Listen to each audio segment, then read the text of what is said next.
Hi there, welcome back to my views and news. Is war imminent in Tigray? Is war coming to Tigray? Is war inevitable in Tigray?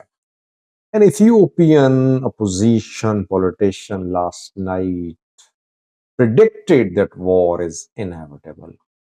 And he talked about parties too, which will be involved in this war. By name, he talked about the parties. Who is this politician? His name is Jawar Muhammad, who is speaking almost on daily basis now in connection with his book introduction, book inauguration ceremonies. What did Jawar say? Which parties did he mention? And any complementary developments happening in Tigray, in Ethiopia, showing the possibility of a war? I have confirmed one development which I want to share with you. I don't know if this development is indicative of imminent war or not, but it shows that this development is linked to the possibility of an imminent conflict, which I will share with you later in this video. Let's have a look at what Jawar said first. Jawar spoke in Dallas, I think, last night. And he clearly said, without pulling any punches, he said, Abiy is going to bring another war to. He said, I've been warning. Warning is not working. New war is inevitable. Inevitable. Almost quote unquote, I'm sharing with you what he said.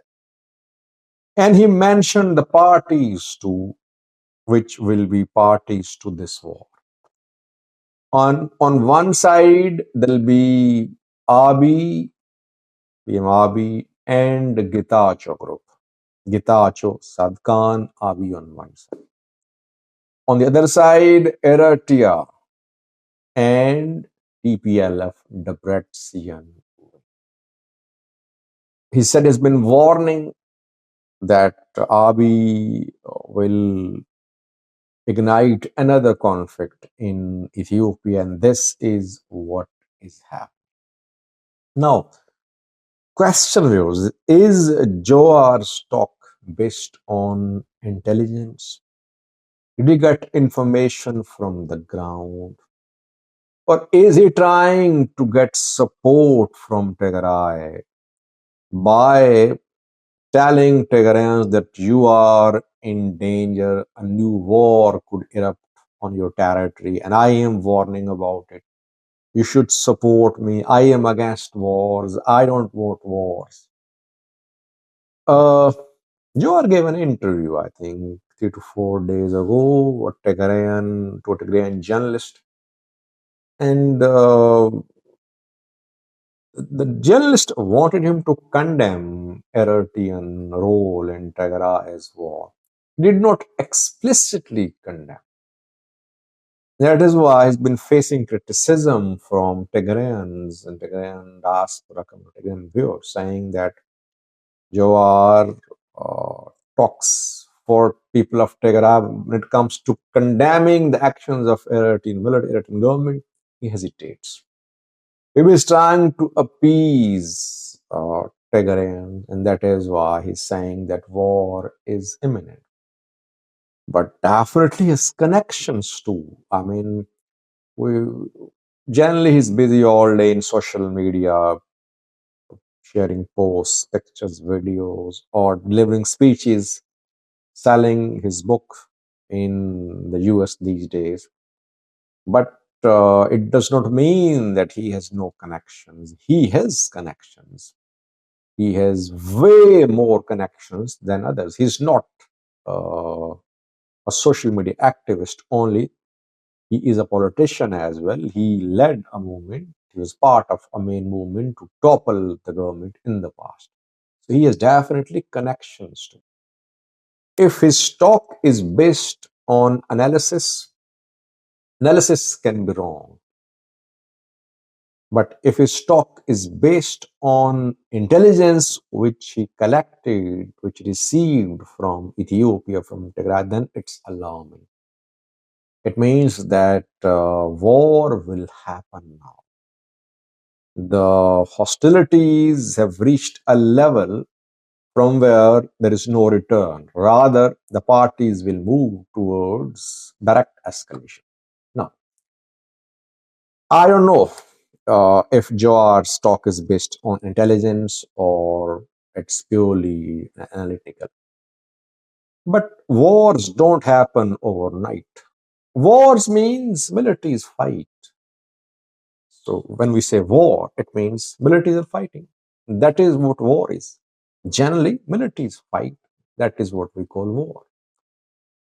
When you say war is inevitable, I think you need to monitor, you need to justify your talk by uh, telling the details of military's movements.